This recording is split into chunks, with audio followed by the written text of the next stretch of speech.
Ahí está ya grabando. Entonces, la vez pasada nos habíamos enfocado en cómo es que se define, digamos, de manera muy sencilla la inteligencia y luego qué es exactamente lo que pretendemos hacer con redes neuronales para aproximar un comportamiento inteligente, aunque no consciente ni con voluntad, ¿no?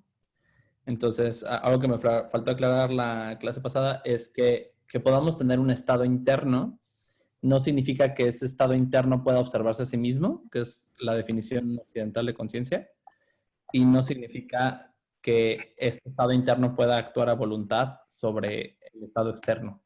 Entonces, la mayor parte de la gente asocia la inteligencia artificial con robótica o con todas las películas que he visto como Hair, Ex Machina o más antiguitas tipo AI o Terminator.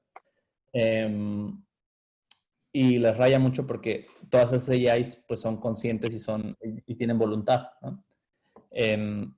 Pero en el estado en el que estamos hoy en día simplemente pues, hay un mundo observable, hay un observador, pero este observador simplemente tiene ciclos muy sencillos de observar, aprender, actuar, eh, y realmente lo que crea la conciencia bajo la perspectiva occidental es la recursividad sobre esos modelos internos, ¿no? Entonces, el modelo interno creando símbolos sobre el modelo interno mismo. Y no tenemos el nivel de cómputo como para lograr esa complejidad porque escala muy rápidamente, ¿no? O sea, si tú tienes una neurona, observando una neurona, observando una neurona, observar la neurona, rápidamente escalas y entonces hasta que no tengamos computadoras cuánticas o aprendamos a hacer computadoras binarias más compactas con el mismo poder de cómputo que una supercomputadora o que la velocidad de conexión a la nube sea tan rápida que puedas hacer a la misma velocidad que una neurona o una velocidad similar conexión a internet para que entonces no tengas que cargar el poder de cómputo, sino que esté subiendo y bajando de la nube rápidamente y el poder de cómputo esté en Amazon o Google, o sea, pues es muy difícil llegar realmente a una inteligencia artificial general, ¿no? Obviamente esto es súper debatible, pero digamos que a como se ve, pues necesitas mínimo o sea, una computadora estándar o sea, una supercomputadora estándar a muy alta velocidad o una computadora cuántica, ¿no? Entonces, y sobre todo una computadora cuántica portátil, porque aunque logremos una computadora cuántica, si no tenemos la velocidad de transmisión, pues da lo mismo, porque entonces solo una pequeña cantidad de gente va a poder tener conciencia o voluntad en una computadora de un tamaño gigante que necesitas enfriar a temperaturas cercanas al cero absoluto. Entonces necesitas tener una instalación especial, como las primeras computadoras binarias. Entonces necesitamos o una cuántica compacta o muy alta velocidad a una binaria muy poderosa, ¿no? Entonces, o una cuántica muy poderosa. Entonces, no sé si tengan dudas sobre lo que vimos la ocasión anterior o podemos empezar directamente con visión. Arráncate, toca yo. ¿Sí? ¿No hay dudas? ¿Nada de lo anterior? ¿Sí? Yo estoy bien. Vale, entonces, la ocasión anterior... Ahí está, ok. Entonces, habíamos hablado de que hay puntos en el espacio, ¿no? O sea, ¿qué es el espacio? Simplemente cualquier cosa en la que esté definida la suma y la multiplicación y esté definida una métrica de distancia basada en la suma y la multiplicación, ¿no? Entonces, ¿qué pasa con los espacios euclidianos? No sé si alguien les haya dicho, pero cada punto que hay en un espacio euclidiano está en un círculo de radio hacia ese punto, ¿no? Entonces, si yo tengo el punto, yo qué sé, 3,3, quiere decir que hay un círculo de radio 3 que pasa por ese punto y simplemente casualmente estoy por ahí, ¿no? Supongamos aquí, ¿no? Entonces, ¿por qué? Porque la ecuación del plano cartesiano es x cuadrada más y cuadrada igual a cuadrada, que ustedes podrán reconocer como el teorema de Pitágoras, ¿no? Entonces, ¿Qué hablábamos del espacio? Que el espacio está definido por la multiplicación y la suma. ¿Qué es x cuadrado? Es simplemente x por x, ¿no? Más y por y igual a por a, ¿no? Entonces, si se dan cuenta, aquí cumplimos la definición de espacio, ¿no? Es una métrica de distancia definida por la multiplicación y por la suma, ¿no? La suma ya dijimos que es mover cosas y la multiplicación ya dijimos que es escalar y rotar cosas, ¿no? Entonces, el plano cartesiano es simplemente eso, es cumplir una ecuación donde se multiplican y se suman cosas que definen una distancia. Si ustedes han visto la ecuación de la distancia vectorial, les indica que es a igual a raíz cuadrada de x cuadrada más y cuadrada, o de, si tienen dos puntos, pues de x1 menos x0 más al cuadrado, ¿no? Más y1 menos y0 al cuadrado y luego la raíz, ¿no? Entonces, esa ecuación sale de este concepto, de que todos los puntos en un plano cartesiano son puntos en un círculo con ese radio, ¿no? Entonces, ahí fue donde empezamos la vez pasada, que nosotros estábamos trabajando con un espacio que puede ser de cualquier dimensión y podemos seguir exactamente la misma ecuación aunque tengamos 3, 4, 18,000 dimensiones.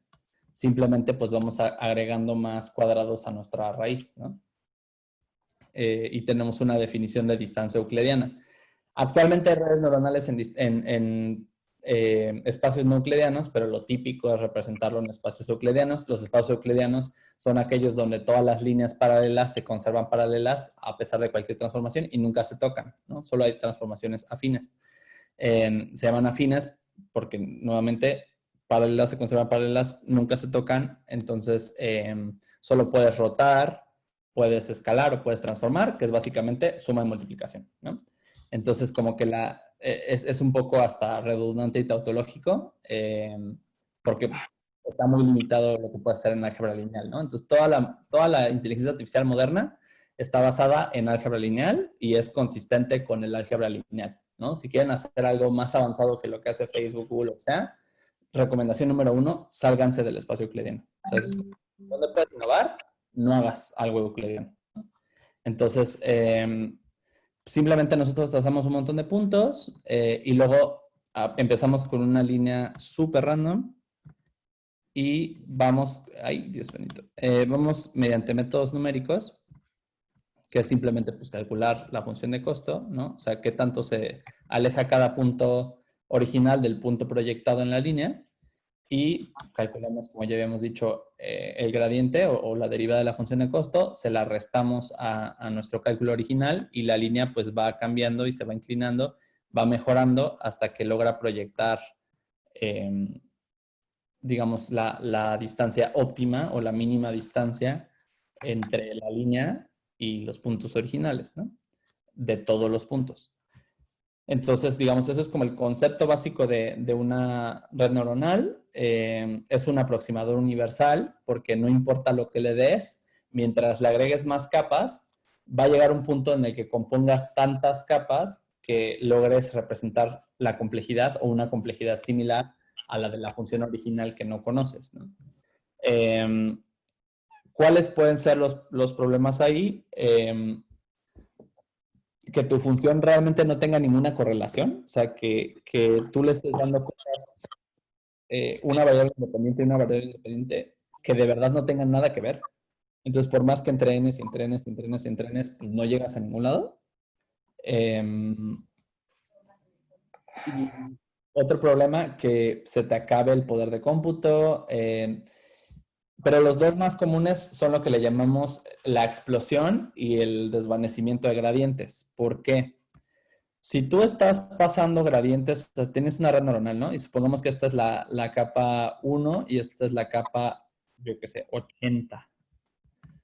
Como cada capa ya habíamos hablado de que es regla de cadena, y entonces para atrás estás hablando de la multiplicación de la capa anterior, ¿no? Y vas derivando, derivando, derivando. Llega un punto en el que, o sea, de la 80 a la 1, a lo mejor ya se te perdió absolutamente todo el gradiente y para que haya tu gradiente 0.0000000001, ¿no? Para que llegues a optimizar la capa 1, ya te perdiste por completo.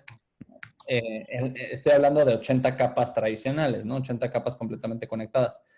Y la otra es la explosión de gradientes, que es todo lo contrario, que se va elevando y elevando y elevando tanto la multiplicación, que de repente ya tienes aquí 268.400 de explosión de costo, y por más que quieras bajar, a lo mejor bajas a 900,000 y te puedes tardar una vida porque es tan alto tu gradiente que nunca vas a llegar, ¿no? Entonces, este problema de la explosión de gradientes se arregla fácilmente con normalización. Simplemente utilizamos, pues básicamente hacemos una distribución normal, ¿no? O sea, tenemos la distribución normal, como llamamos, hablamos de la campana de Gauss. Entonces, simplemente tratamos de centrar todos los puntos a cero y que estén en el espacio de las distribuciones, o de las desviaciones estándar, ¿no?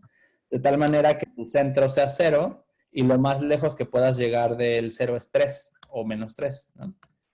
Entonces, a la hora de convertir todos los puntos en una distribución normal, que por ejemplo en visión, como el RGB solo va del 0 al 255, pues simplemente divides entre 255 y ya todo queda entre 0 y 1. Entonces, visión avanzó tan rápido porque fue muy fácil resolver el problema de la explosión de gradientes simplemente dividiendo entre 255 y optimiza súper rápido porque eso es optimizado en el espacio del 0 al 1. Entonces, no hay manera de que te escapes y termines con una explosión de gradientes loquísima.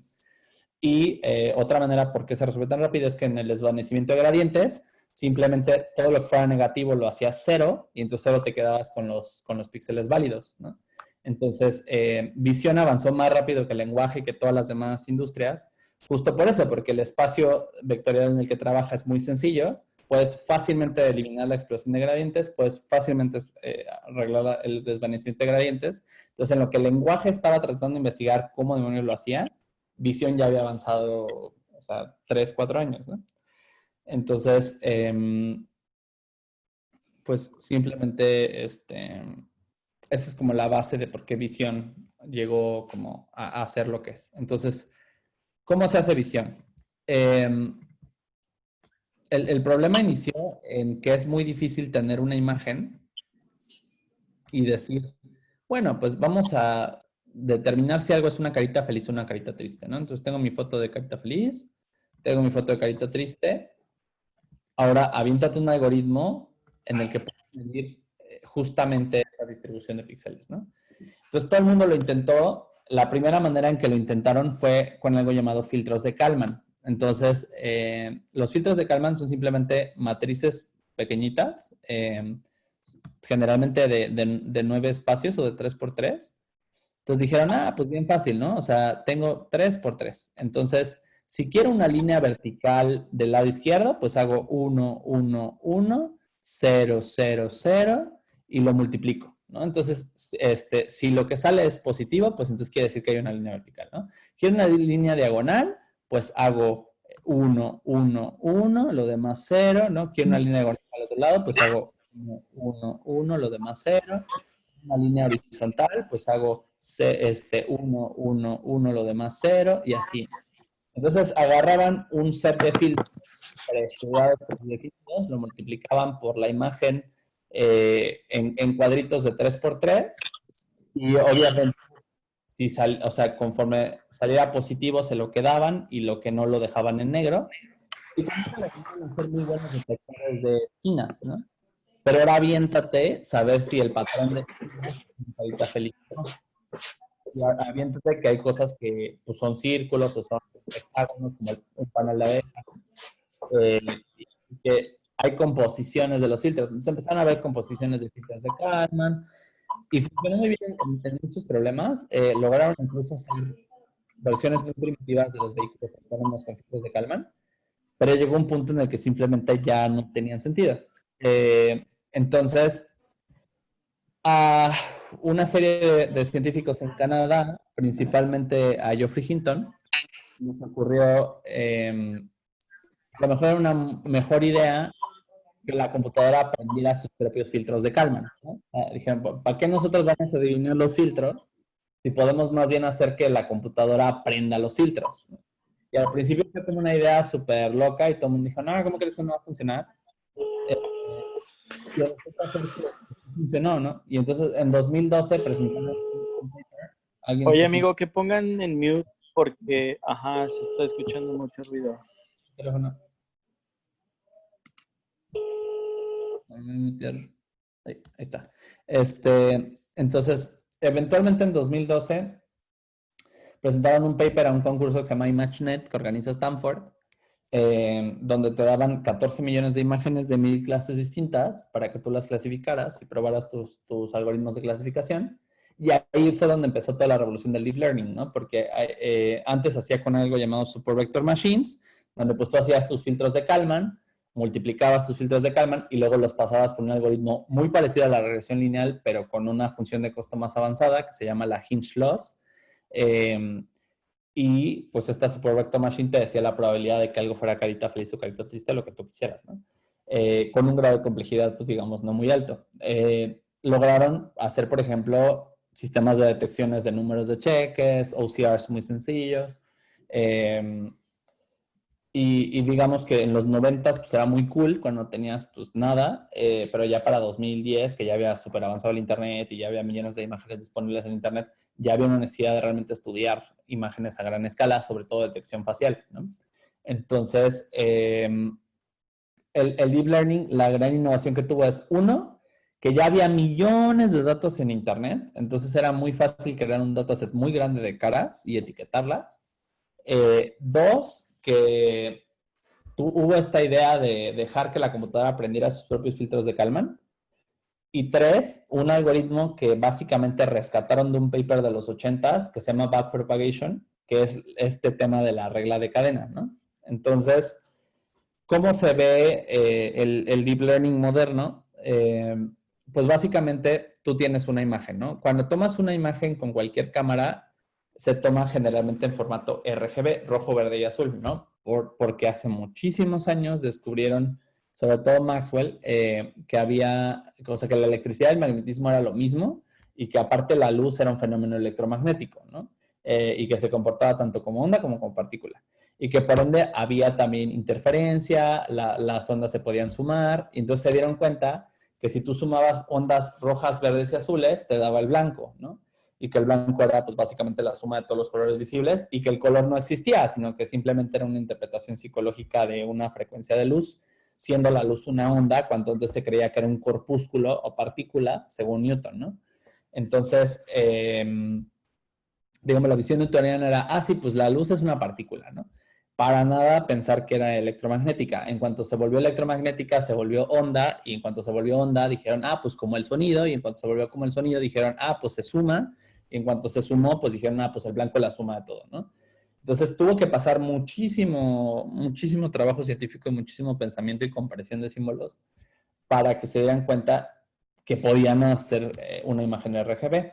Las primeras fotografías RGB, o sea, si ustedes recordan, el daguerrotipo tomaba solamente en blanco y negro, y luego empezó a haber experimentos con hacer daguerrotipos o digamos, fotografías muy, muy, muy primitivas con filtros rojos, filtros verdes y filtros azules, y lograron componer la imagen de un zar ruso, un poco gordito, sumando los tres daguerrotipos con los tres filtros, ¿no? Entonces, ahí fue donde nació el color RGB. Después empezó a haber toda una serie de empresas americanas que empezaron a desarrollar el RGB. Hasta que al final, cuando empezaron las computadoras personales, todos dijeron, ah, pues hacemos monitores RGB y todas las fotos se toman en RGB.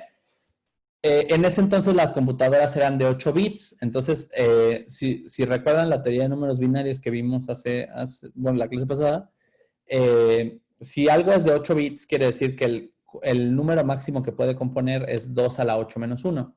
Y si ustedes sacan una calculadora, 2 a la 8 es 256, menos 1, 255, ¿no?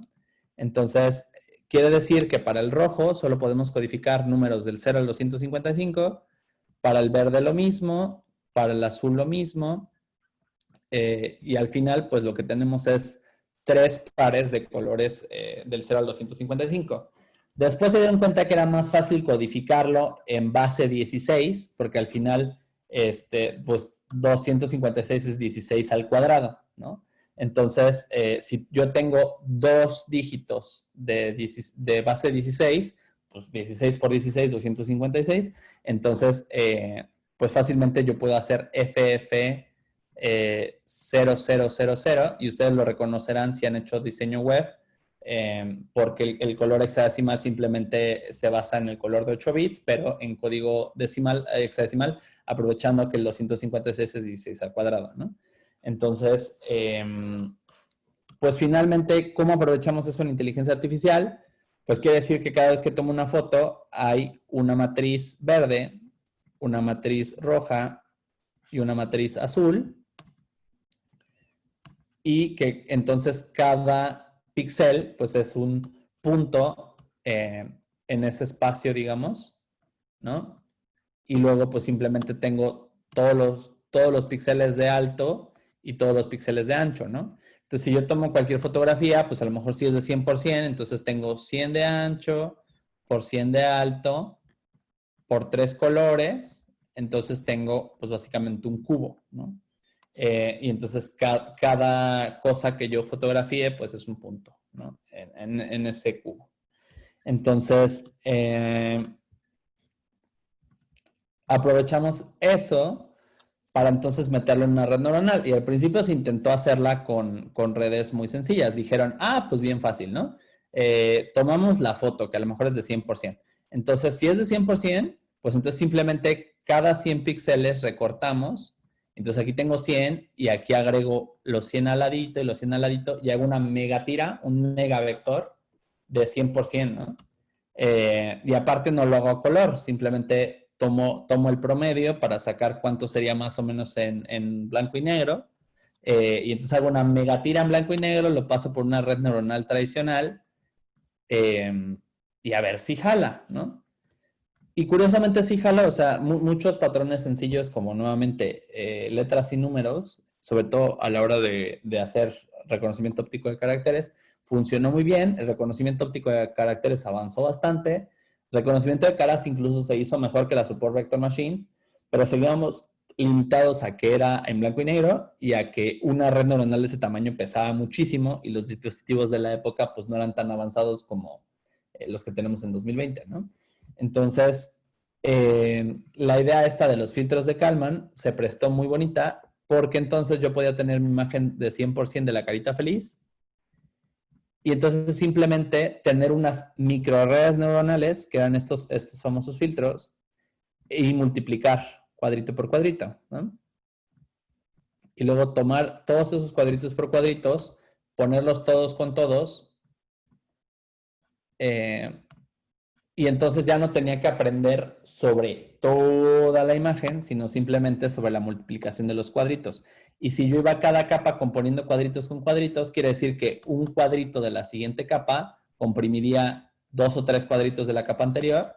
Y entonces iba reduciendo información, hasta que llegaba a una capa en la que a lo mejor ya nada más tenía, yo qué sé, 12, 24 filtros y ya podía yo hacer una capa densa regular donde todo estuviera conectado a la capa y clasificar, ¿no? Cuál era mi imagen.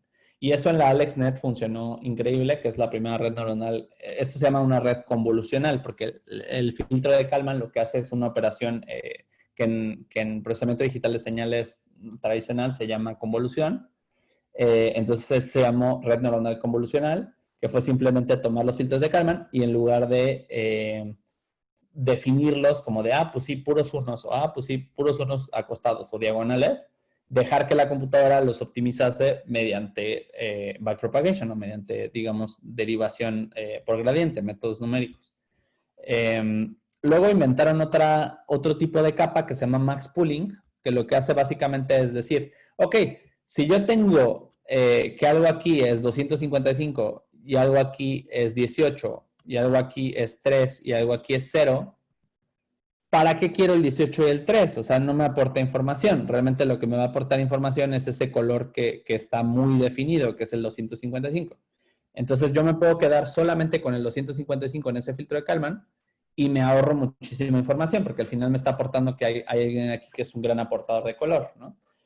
Entonces, al combinar los filtros de Kalman o las redes convolucionales con ese max pooling que al final te lo reducía en 1, se comprimió muchísimo el tamaño de las redes. Entonces, al día de hoy, lo tradicional en visión es tomar una capa convolucional, meterla en un max pooling, y luego se inventó otra técnica que se llama dropout, que dijeron, si yo tengo que aprendí 3 numeritos, si tengo demasiada complejidad, es muy probable que la red solamente esté memorizando, porque es tan grande su estado interno que puede almacenar todas las combinaciones de filtros de Kalman y no aprender nada, simplemente pues recordar, ¿no? O sea, simplemente, pues lo multiplico y como justo tenía esa combinación guardada, pues no me importa. Entonces en mi dataset de entrenamiento funciona perfecto porque ya memoricé todas las imágenes, pero si le presento una combinación nueva que no está en mi dataset, no es que haya aprendido nada ni generalizado nada, sino que simplemente pues tenía todas las combinaciones guardadas en su vector interno. Entonces dijeron, ¿por qué no borramos 50, 80, lo que sea por ciento del estado interno y hacemos que cada vez que pase por el dataset se le olvide, ¿no? Y lo reemplazamos por números aleatorios, de tal forma que la tengamos que forzar a que efectivamente lo que esté guardado sí sea importante y no nada más memorización o almacenamiento puro de patrones. Y entonces inventó la capa de dropout. Entonces, la arquitectura tradicional de redes neuronales al día de hoy para visión, pues es simplemente tomo una capa convolucional, tomo una capa de pooling, que es esta que dijimos que saca el promedio, una capa de dropout, al final todo lo convierto otra vez en una tirita, lo meto en una capa densa y ya me sale mi clasificación. Y eso es la arquitectura tradicional. Después inventaron un montón de trucos asquerosos que ya no tienen ningún fundamento matemático, sino que son puros hacks internos, porque salió bien y así dijeron, y luego se inventaron una excusa de por qué. Pero el bloque básico de cualquier red convolucional, pues es este bloque, ¿no? Que es capa convolucional, capa de pooling y capa de dropout, hasta que llegas a la última, te quedas con el promedio de todos los filtros y ya apuntas a tu clasificación, ¿no? Ya después pues hay redes de detección de objetos y todo que veremos más adelante porque son temas más avanzados. Pero en clasificación de cosas en una imagen, pues la base es esa, ¿no? Aprendo un montón de filtros que me explican todos los patrones que pueda haber en la imagen. Voy comprimiendo información mediante el pooling. Voy olvidando información para asegurarme que solo aprenda los patrones que de verdad quiero reforzar y no cosas random que nada más memorizo porque están ahí. Y ya ahora sí clasifico de manera tradicional. Entonces, hasta aquí dudas, todo cool, ¿no? ¿Ah? Todo bien. Va. Entonces, pues cómo se programa, ¿no? O sea, ya dijimos cómo es el concepto, cómo se programa, ¿no? Afortunadamente, Keras ya se la sabe, ¿no? O sea, ya ha pasado tantas veces este tipo de arquitecturas que si yo me meto a Keras, pues ya trae todo eso. Entonces voy a abrir esta de clase ya.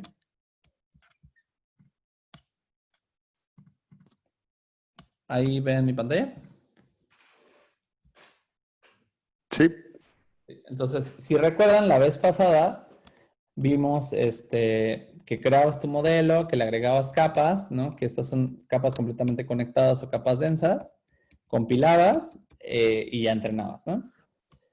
El tema de la visión es tan común que Keras ya nos da muchas maneras de hacerlo, o sea, en 2 pasos, ¿no? Entonces, aquí me voy a aventar una red de clasificación muy, muy básica, sin entrenar nada, y luego les voy a ir enseñando un poquito más de complejidad. Entonces, voy a hacer este archivo llamado Vision. Y entonces, Keras trae un módulo que se llama Applications. Entonces, ahí en Application ya trae arquitecturas tradicionales de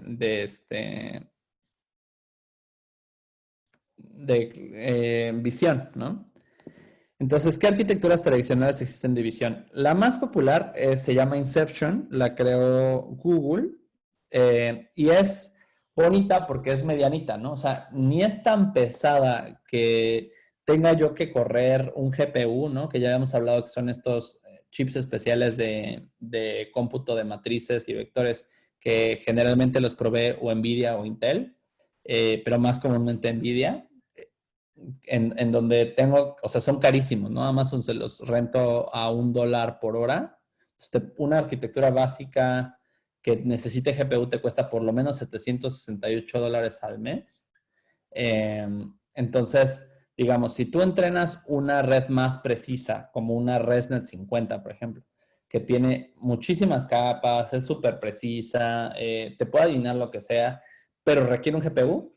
Si tienes el dinero, adelante, ¿no? La Inception lo que ofrece es que corre todavía muy bien en un CPU normal. Entonces no necesitas montar un GPU, pero no es tan precisa como la ResNet. ¿Qué tan no precisa es? La ResNet llega a 99% de precisión, la Inception llega a 93%. Entonces, si estás hablando de si es caballo o es jirafa, no es tan importante. Si estás hablando de es cáncer o no es cáncer, probablemente quieras una ResNet, ¿no? Pero probablemente si estás investigando cáncer, tienes el dinero para pagar $768 al mes. Entonces, va más que nada por ahí. O sea, obviamente entre más complejidad tiene la red, más poder de cómputo necesita, por ende la necesitamos meter en un GPU y por ende el costo aumenta. Entonces la Inception digamos que es la base porque no es tan cara. Luego sigue la ResNet 50 que es súper cara pero súper precisa. Y para el otro lado están las que podemos meter en un teléfono, que pues, sería la MobileNet, ¿no? Que también la inventó Google.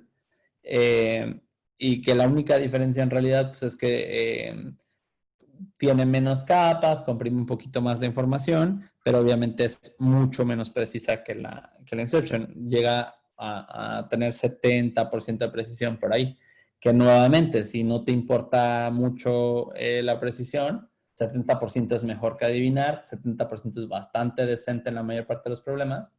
Entonces, digamos que hay como esas tres variantes comunes, ¿no? Una MobileNet si yo quiero clasificar en teléfonos, una Inception si quiero clasificar en una computadora normal y una ResNet si ya quiero meterle dinero a un GPU, ¿no? Entonces, si recordarán, el concurso de ImageNet ya está difunto, ya no existe o por lo menos ya no lo están haciendo porque ya se había logrado la máxima precisión posible en las imágenes que ofrecía. Pero, digamos, sigue público, ¿no? Ahí está el ImageNet. Si ustedes exploran el ImageNet, pues van a ver que hay una serie de categorías y pues esas categorías tienen una serie de imágenes que están etiquetadas. Entonces, por ejemplo, este que es un bajo, pues ustedes pueden tranquilamente ver qué imágenes ofrece el... Ah, este no tiene. Este, por ejemplo. Si es que quiere cargar.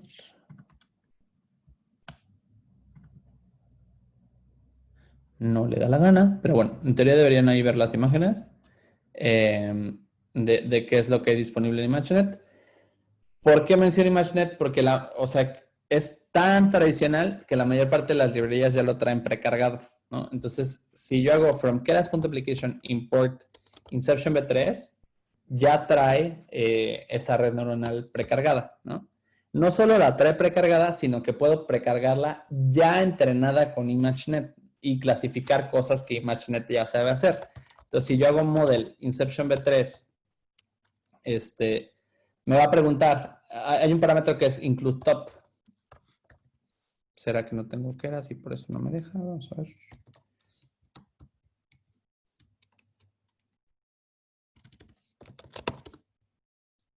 Efectivamente no tengo keras, ¿no? Ok. Entonces, la Inception v3 tiene un parámetro que es, no sé por qué no le gustan mis parámetros. Include top. Include top significa si ya la quiero entrenada o si quiero yo cambiarle las clases que puede clasificar. Esto se llama transfer learning, ¿no? O sea, cuando yo tomo una red ya preentrenada y no le hago nada, entonces es transfer learning puro, ¿no? Pero luego yo también puedo cortarle la capa densa y al final todos los filtros de Kalman me siguen sirviendo, ¿no? O sea, al final todo lo que aprendí sobre las imágenes de ImageNet, salvo que yo esté trabajando en radiografías o espectrogramas o cualquier cosa que no sea RGB, me siguen sirviendo. O sea, todos esos patrones probablemente ocurren en todo lo demás.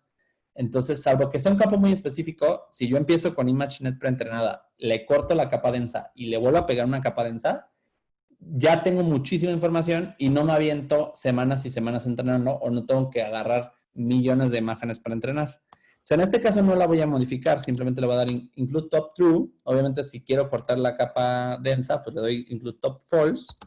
Y le voy a decir que quiero empezar, weights, pues es el estado interno, ¿no? Ya habíamos hablado que en álgebra lineal y en estadística y todo eso, y igual a mx más b, el m y el b reciben el nombre especial de pesos, porque supone que es cuánto pesa esa variable, ¿no? Es como un concepto muy antiguo de estadística. Entonces, le voy a decir que la quiero inicializar con ImageNet y con eso pues ya me va a dejar tomar un modelo puro. Entonces si yo le doy model.compile, por ejemplo, y le digo que quiero usar un optimizador, no sé por qué no me autocompleta, de tipo Adam, y que, no, perdón, de tipo, sí, Adam, y de una función de costo, como estamos trabajando con clasificación, una función de costo del tipo categorical cross entropy. Y le pido su resumen, o para que me enseñe la arquitectura con summary.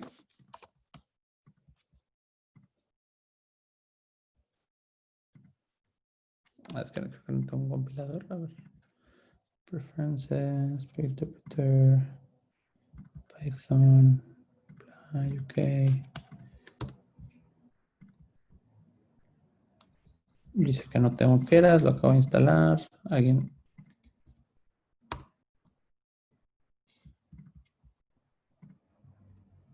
No se le dé la gana, señorita.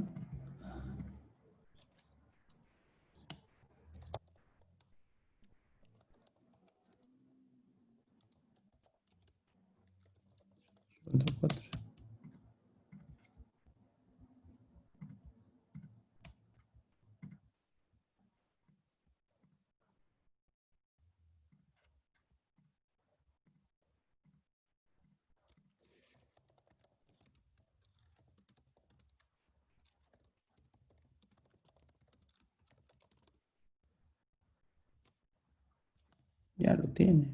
A ver. Ahí está, ¿no? No se pudo resistir. Entonces, ahí carga TensorFlow, baja estos pesos, si se dan cuenta, lo está bajando de el mismo repo de TensorFlow. Google contrató a François Collet, que fue el creador de Keras hace muchísimo tiempo, y entonces básicamente François pues ya trabaja en Google y entonces Keras ya es parte de TensorFlow, ¿no? Y si se dan cuenta, hay capas y capas y capas, pero es el mismo patrón, ¿no? Convolucional, esta de aquí que es lo que les decía de normalizar a una función o a una distribución normal, gaussiana. Esta capa de activación que ya habíamos visto anteriormente, que generalmente las capas internas es ReLU, es convolución, normalización, activación, convolución, normalización, activación. Ellos, por ejemplo, están haciendo aquí 3 filtros de Kalman y luego ya hacen lo que les decía del pooling, ¿no? De comprimir información. Y luego otra vez, ¿no? Convolución, normalización, activación, convolución, normalización, activación, otra vez pooling. Convolución, normalización, activación, convolución, convolución, normalización, normalización, activación. Muchas veces estos son trucos, ¿eh? O sea, no se crean que el científico se la pensó mucho. Muchas veces esto es prueba y error, porque Google tiene millones de GPUs para poder entrenar tonterías. Entonces, la mayor parte de estas redes son súper puercas, ¿no? O sea, no hay gran ciencia ni gran matemática detrás. Es pura fuerza bruta. A ver, pues si le agrego otra activación igual y funciona, ¿no? O, pues si le agrego otra convolución igual y jala mejor. Porque tienen gran poder de fuerza bruta. Uno cuando tiene menos dinero, pues en lugar de hacer fuerza bruta, se la piensa un poquito mejor, lo razona un poquito mejor. Y dice, pues tal vez no necesito tanta complejidad, o tal vez debería esperarme un poquito más, o lo que sea. La mayor parte de las redes que están públicas funcionan por fuerza bruta, pero está bien porque al final pues las usamos y ya, ¿no? ¿Para qué nos quejamos? Entonces, esta de aquí es lo que les decía de convertirlo en un solo vector, que es lo del Global Average Pooling. Ese es un vector de 2048 dimensiones. Y luego ya la capa densa que efectivamente nos da las 1000 clases predefinidas que tiene el ImageNet, ¿no?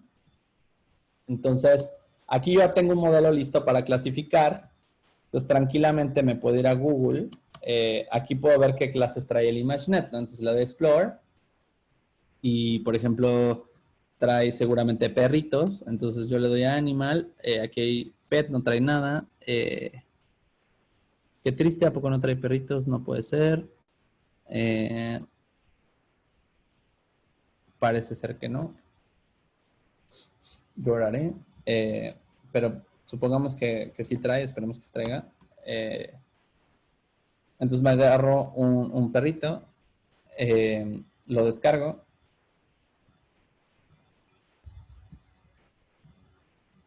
lo meto a mi proyecto, si es que se deja. Entonces tengo que vectorizar a mi perrito, ¿no? Entonces, esta imagen, como ya habíamos hablado, es simplemente n píxeles por n píxeles por RGB. Es un cubo a nivel tensor. Keras afortunadamente ya trae varias utilidades dentro de su librería de utils, como por ejemplo URL, Data Utils, quiero creer que es Data Utils. Import Load Image, no es cierto, no me hagas esto. Será... Ahora déjame ver la documentación rápidamente.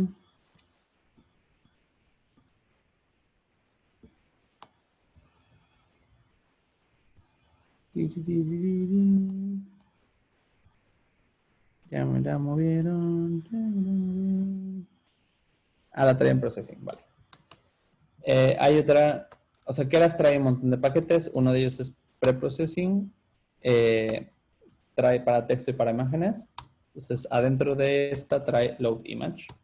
Entonces, yo puedo agarrar y decir, quiero mi perrito. Entonces, perrito igual a load image. Le paso la dirección de mi perrito, que en este caso es dog-bla bla. Entonces, si yo imprimo mi perrito, van a ver que me está cargando la imagen.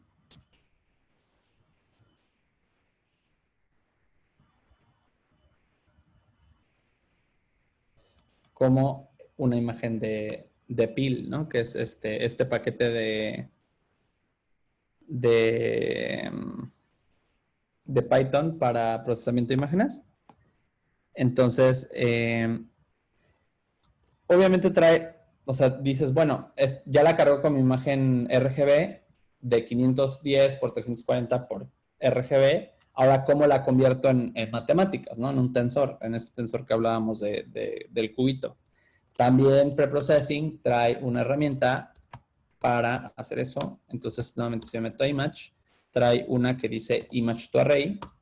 Entonces, si yo agarro el perrito y le digo perrito igual a Image to Array y le paso el perrito, cuando la imprimo, ya me da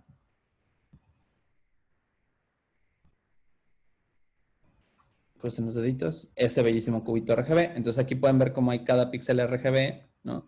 Entonces hay esta matriz que es una columna del array. Entonces si ven, hay tres, ¿no? O sea, renglón, columna y cada píxel, ¿no? Y son valores pues del 0 al 255. La red ya viene prenormalizada, entonces también es muy probable que necesite normalizar antes de usar. Afortunadamente, Keras es tan mágico que también eso ya lo trae, ¿no? Entonces, yo puedo utilizar ya las herramientas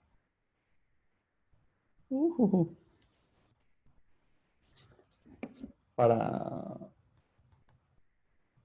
¿Qué estoy haciendo?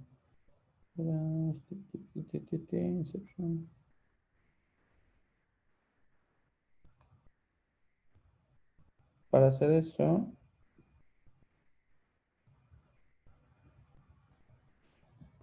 entonces tendría que poder predecir con esta imagen, ¿no? Entonces, si yo lo predigo normal, o sea, si hago prediction igual a model.predict y simplemente le paso un array con la imagen del perrito, me va a arrojar a lo mejor algo razonable, pero a lo mejor no, dependiendo de la imagen.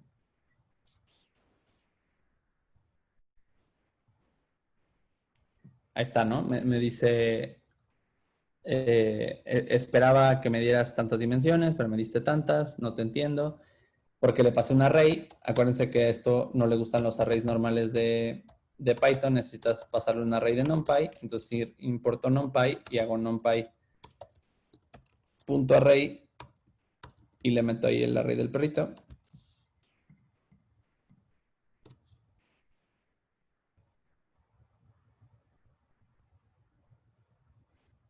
Ahora sí ya le gustó, pero ahora interprétate esto, ¿no? Son las probabilidades de las 1000 clases. Y vea tú a saber cuál clase es la buena, ¿no? Obviamente hay unas, por ejemplo esta, ¿no? Que está un poquito más activada, pero casi todas son cero. Y esta, que probablemente es la correcta porque dice 100% de probabilidad, pero ve tú a saber cuál es esa clase. Afortunadamente, Keras también trae cómo saber cuál es. Si yo hago from Keras applications image, no, inception b3 import, probablemente sea, ¿qué será? ¿De code? Preprocess input. Puedo agarrar mi perrito otra vez. Entonces hago perrito igual a preprocess input. Le paso mi perrito. Lo vuelvo a correr. Aquí lo que está haciendo es dividirlo entre 255, ¿no? Normalizarlo, como lo espera la red neuronal y escalarlo al tamaño que espera la red. Y se dan cuenta ya no son todos ceros, porque ya como ya están en la distribución correcta, ya empieza a activar más neuronas, ¿no? No las activaba porque antes estaba fuera del rango. Todo estaba esperando, la red estaba esperando píxeles del 0 al 1 y yo le estaba dando píxeles del 0 al 255, entonces pues, había muchísimos que no activaban nada, ¿no? O que sobreactivaban la red. Y luego ya viene ahora sí el tema de la interpretación, entonces también allá dentro de esa librería pues está el tema de Code Predictions, entonces puedo agarrar mi predicción y decir prediction igual a de Code Predictions y le paso mi prediction, le puedo dar un número total de predicciones que quiero, a lo mejor las 3 mejores, y ya cuando lo corro,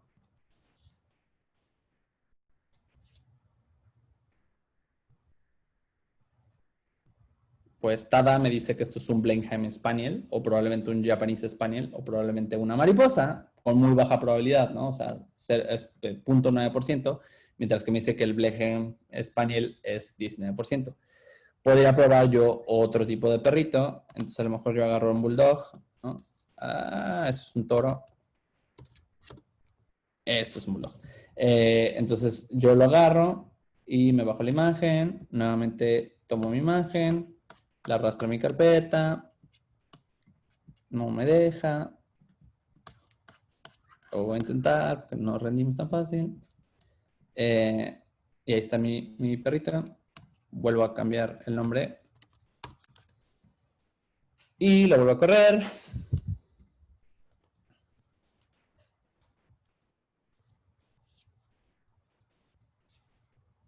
Y me indica que esto es probablemente un Bulldog o un Pug. Probablemente no tenga Bulldog normal. Podemos intentar darle uno francés, a ver si... Obviamente si no está entrenado con esa categoría no tiene ni idea, ¿no? Pero entonces, como ya sabemos que sí está entrenado con Bulldog francés, vamos a ver si efectivamente reconoce un Bulldog francés. Entonces, tomamos esa imagen.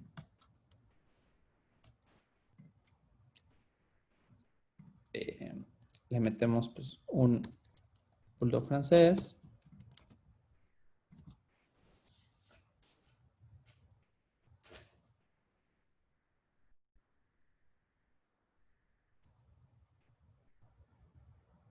Y no. Y ahí está la demostración de lo estúpida que sigue siendo la inteligencia artificial el día de hoy. Podemos tomar, a ver cuáles son las clases más comunes.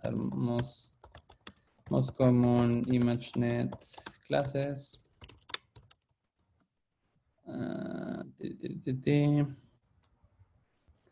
Trae, por ejemplo, gente, un niño, ¿no? A ver. Le podemos dar un niño, a ver si se le ocurre clasificarlo. Este es aparentemente un niño. Caray, está muy pesada esa imagen.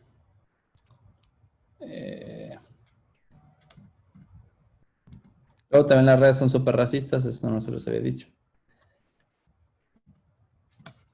Entonces,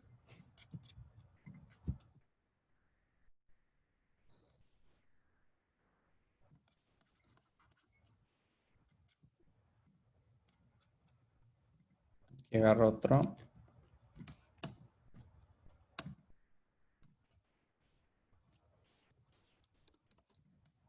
Vamos a correrlo.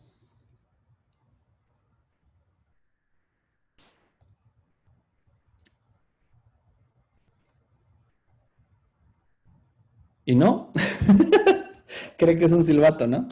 Entonces, o sea, así de vergonzosa es la inteligencia artificial hoy en día. ¿Qué puede pasar? Que el modelo sea muy débil, ¿no? Entonces lo cambiamos por un modelo más potente. Entonces, Keras Applications, el más potente que hay, pues es una ResNet. Entonces, le metemos a lo mejor una ResNet V2 de 152 capas, que es un monstruo. A ver si se le ocurre a la señorita identificar. Entonces aquí pues, simplemente, y eso es lo bonito, ¿no? Que es súper fácil cambiar de arquitectura. Entonces sigue siendo entrenada con ImageNet, pero ahora en una ResNet.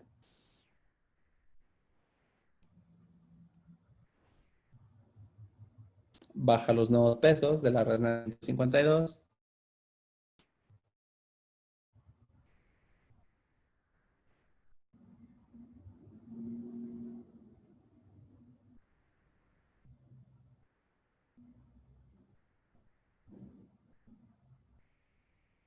Y no, sigue creyendo que el pobre niño es una botella de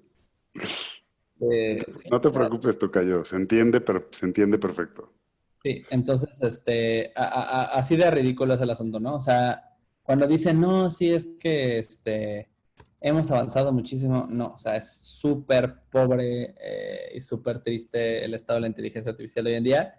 La inteligencia artificial que nosotros hacemos en Erudit, por ejemplo, está basada en teoría de conjuntos y no en álgebra lineal, justo por este tipo de problemas, ¿no? Que es, un vector no tiene ningún tipo de semántica.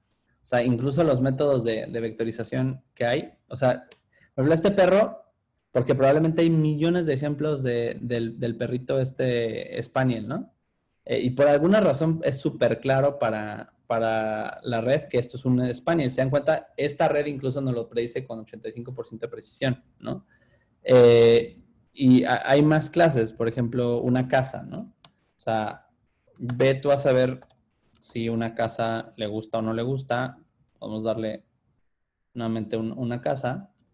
Y esa también es la razón por la cual hay que tener mucho cuidado cuando sobreantropomorfizamos las redes neuronales, ¿no? O sea, no porque demuestren comportamiento razonablemente inteligente una parte del tiempo, significa que sean infalibles o que sea magia, ¿no?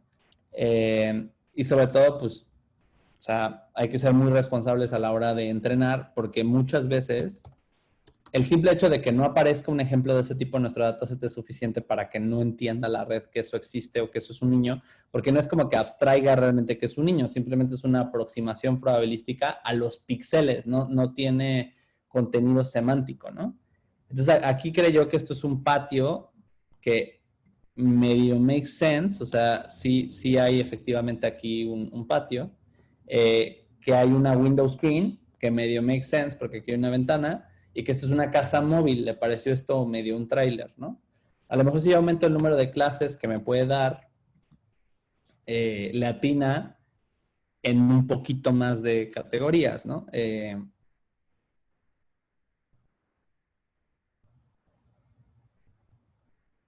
Hay Mobile Home, Picket Fence, Flagpole y Library. O sea, está turbo perdida y es la red más potente de clasificación que hay, ¿no?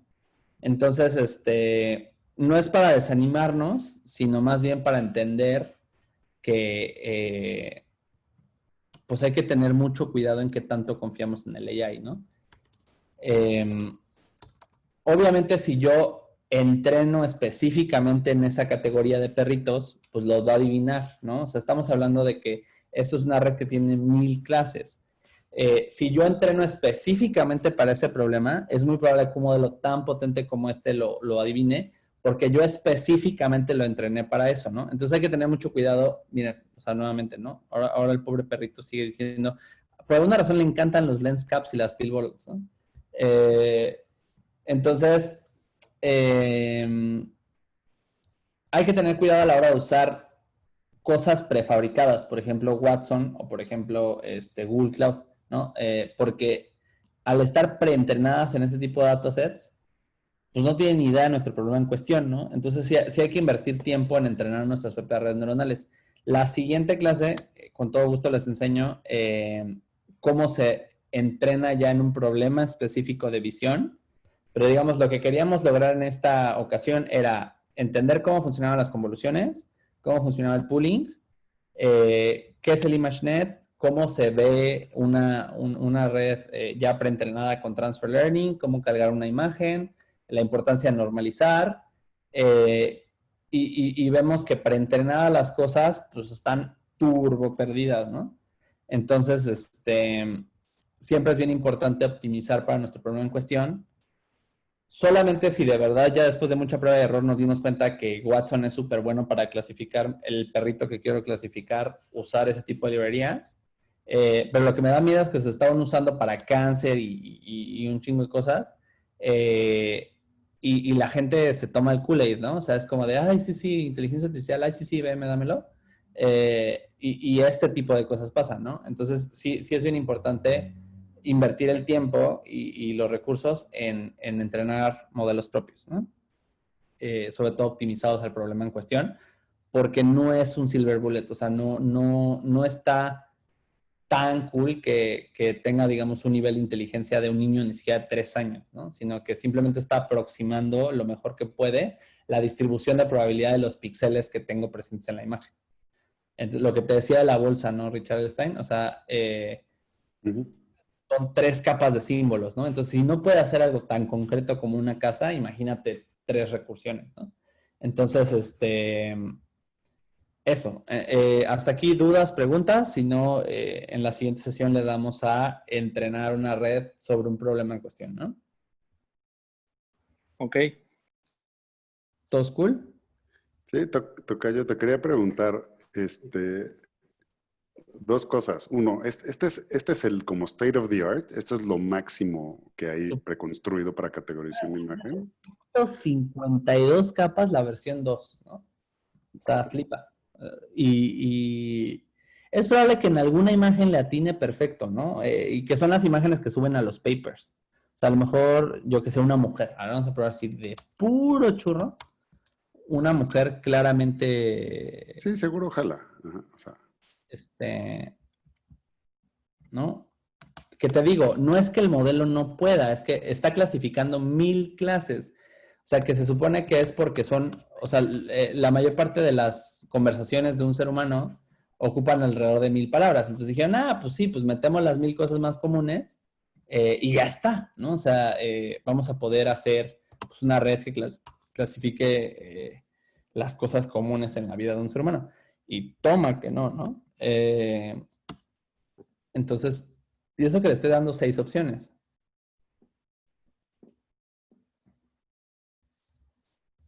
Aquí dice, esto es un gown, es un overskirt, mini skirt. Y si te das cuenta, tiene sentido porque está más o menos en el espacio de las mujeres, ¿no? Se está portando mal porque estás haciéndolo en público. Se ponen nerviosas las computadoras. Te creas, ¿eh? O sea, te estoy hablando que esto es una red o sea, tiene sentido, esto es un gown, ¿no? Pero no está reconociendo el concepto, digamos, total, ¿no? Y te digo, ejemplos como ese nos podemos saltar 1000, o sea, website.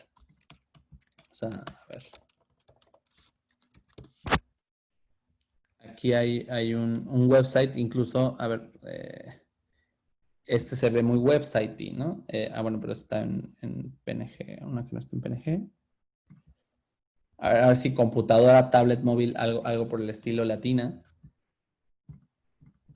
Es que el problema es que hay imágenes que no le gustan. Por esta.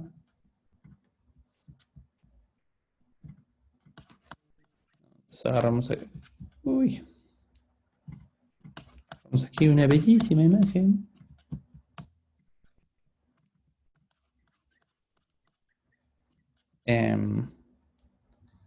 Isolated portrait. ¿Cuál fue? Esto, no, restore website, ¿no? Estamos aquí, restore website.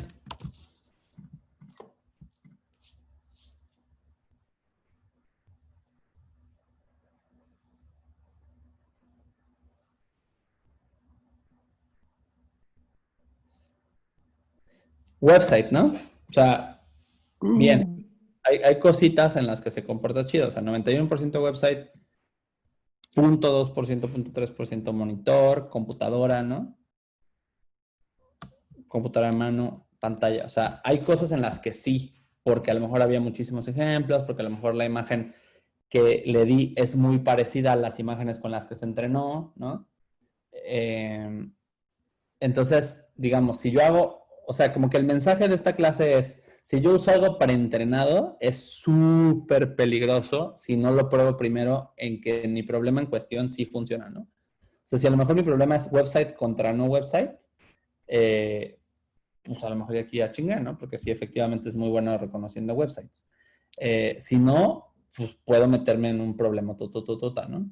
Y entonces el siguiente paso es el que vamos a ver en la siguiente sesión, que es transfer learning con reentrenamiento, ¿no? O sea, cargar esta red y entrenarla sobre otro dataset que sea específico para mi problema, donde esta sí funciona porque simplemente le corto la capa densa y lo que estoy entrenando es simplemente en mi problema en específico. Entonces, lo recomendable, digamos, cuando estás trabajando en visión, es hacer transfer learning, o sea, no usar Google Cloud ni Watson, sino tomarte el tiempo de hacer transfer learning con una red neuronal buena, que ya que las trae todas, ni siquiera necesito saber la arquitectura, nada, simplemente reentrenarla, pero quiere decir que me tengo que tomar el tiempo de pues, bajar un montón de imágenes de internet y separarlos en mis carpetitas para ver qué categoría es cuál, ¿no? O sea, sí necesito hacer un esfuerzo en el dataset. Como que bottom line de esta clase es lo más importante en el AI moderno es el dataset. O sea, el algoritmo, véanlo, o sea, lo importa aquí, ¿no? Es 2 líneas de código el algoritmo. O sea, la parte realmente fundamental son los datos. Entonces, o sea, lo importante en una empresa moderna de AI es eso, tener buenos datos bien etiquetados, ¿no? No tanto el algoritmo. Los algoritmos están públicos y se pueden usar súper fácil. ¿Dudas, Oye, preguntas? yo tengo una, perdón. Ujú. Em, Estaba pensando en un proyecto que tenemos en el cual nos serviría, por ejemplo, es como algo similar a lo que pasa con redes sociales, que los usuarios suben imágenes.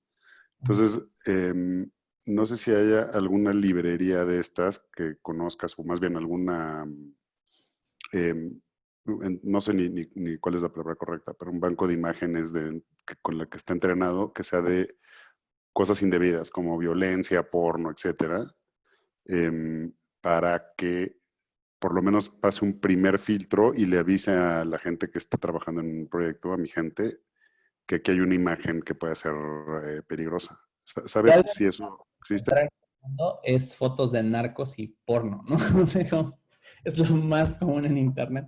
Entonces te digo, o sea, es básicamente bajarte tus fotos de narcos, ponerlo en tu carpeta de narcos, bajar tus fotos de porno, o simplemente hacer un set de cosas debidas y cosas indebidas y hacer fine tuning sobre una de las redes que ya traiga quieras. O sea, ese modelo te lo avientas en 5 minutos.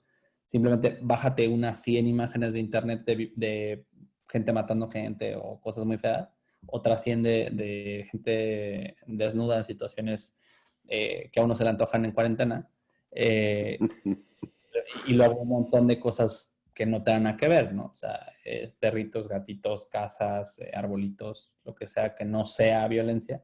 Y simplemente es un clasificador violencia contra no violencia, el típico hot dog contra no hot dog, ¿no? Entonces, eso lo puedes hacer con Keras y te digo, la siguiente clase lo que vamos a ver es eso, pero pues a cualquier día te mando un tutorial o te lo cuento, ¿no? ¿Por qué los Sale, perritos vale. no son violencia? ¿Por qué los perritos no son violentos? No sé, nada más me... O sea, a lo que voy, la clasificación es tuya, ¿no? Tú le puedes dar la ontología que tú quieras, ¿no? Exacto. Ok, va. Y para ti, o sea, también puedes meter los perritos en violencia, pero pues no sé, por Con experiencia. 100 imágenes o 200 o algo así, algo que eso está fácil de conseguir, ya puedes lograr un resultado útil. Es una diferencia abismal cuando estás entrenando desde cero. O sea, acuérdate que ImageNet son 14 millones de imágenes, ¿no? No es lo mismo cuando estás entrenando desde cero, que te puedes aventar fácilmente una semana entrenando y te puedes aventar 10,000 imágenes, versus entrenar fine-tuneado, ¿no? Porque aquí ya traes todo el ImageNet precargado. Simplemente vas a cortar la cabeza y entrenar en tu problema en específico. Entonces, en tu problema en específico, incluso hasta con 10. O sea, estoy diciendo 100 para que logres una precisión muy cañona, ¿no? Pero, o sea, yo me la he aventado con 10 sin problema. Obviamente, pues no hay tanta variedad, no es tan confiable. Si quieres un nivel de trustworthiness, pues una 100 es un número muy decente, ¿no? Fine tuneando. A la persona que ponga a buscar porno, creo ¿Verdad? que va a ser la tarea más divertida en la historia de su chamba. Búscate el más cochambroso que puedas para que busque todas las posiciones juguetes y fetiches posibles, ¿no? O sea, si no te va a poner ahí pura cosa cristiana y pues no vas a detectar las cosas No, verdaderamente. pero al final de De cuentas lo acuerdo. que tú estás diciendo es que es una de las bases de la ontología, una de las bases de la inteligencia artificial es que la ontología del contenido depende del programador, ¿no? Y por eso es bien peligroso, ¿no? O sea, lo que pasó ahorita con GPT-3, el modelo más avanzado que tenemos hoy en día de lenguaje que esté público es GPT-3, que lo sacó OpenAI apenas. Y es súper racista, ¿no? Porque está entrenado sobre pues, redes sociales y blogs y así, y la gente luego es bien, bien mala onda en ese tipo de perfiles. Entonces, pues, pues, o sea, es bien peligroso tener ella ahí andando por ahí con gente que pues, puede estar un poco loca, ¿no? Entonces, por eso es que todavía tenemos mucho cuidado con la ética de AI, ¿no? Porque es como de, bueno, ¿y cómo certificas que esta persona no está entrenando la red para ser racista arbitrariamente? O simplemente porque tiene un sesgo ya predeterminado de no poner gente de color o gente asiática o mexicana en estos datasets, ¿no? Entonces, ve lo que pasó con el niño, ¿no? O sea, no reconoció que era un niño. En cambio, un website sí, ¿no? O sea, y es como de, ¿qué onda? Probablemente porque los websites son más estándar. Para probar el punto, a lo mejor y si le damos un niño blanco, sería muy triste que sí lo detecte, pero vamos a ver, ¿no? O sea, digo, que quedará para la posteridad lo racista que puede llegar a ser el AI, pero vamos a ver. ¿Cómo se llama acá el muchachón? VTDF, no sé. Ay, quítate. Me sale el menú de Zoom. ¿Por qué menú? ¿Por qué? Quítate. No. Ahí está. PTFDU.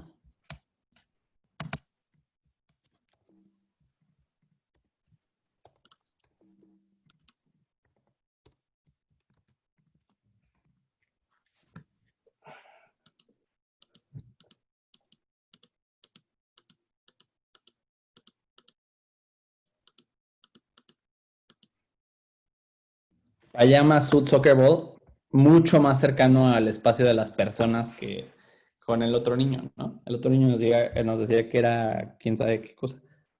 Entonces, eso es lo que nos preocupa, que los sesgos que tienen las redes son los mismos sesgos que tenemos los seres humanos. O sea, hay que tener muchísima consideración del tema ético, ¿no? O sea, que las clases, géneros, etcétera, razas estén representadas balanceadamente para que no esté sesgado por el número de ejemplos el entrenamiento de la red, ¿no? Está bueno. ¿Va? ¿Dudas, preguntas, problemas? No. ¿Todo cool? No, muchas Voy a gracias, repasar de tocayo. nuevo, voy a Va, repasar de nuevo la programación. nos Oye, ponemos... Rick, ¿vas estar ocupado, necesito unos minutos con vos. No, sin problema. Si quieres, márcame ahorita en un ratito. ¿Nos podrás mandar el archivo? Sí, sin problema. Ahorita Súper. ¿Va? Muchísimas gracias. Súper, va. Nos ponemos de acuerdo en el grupo de la siguiente. ¿Va? Gracias, Dale, teacher. vale. Cuídense. Gracias. Bye. Gracias, Bye. chicos. Nos vemos.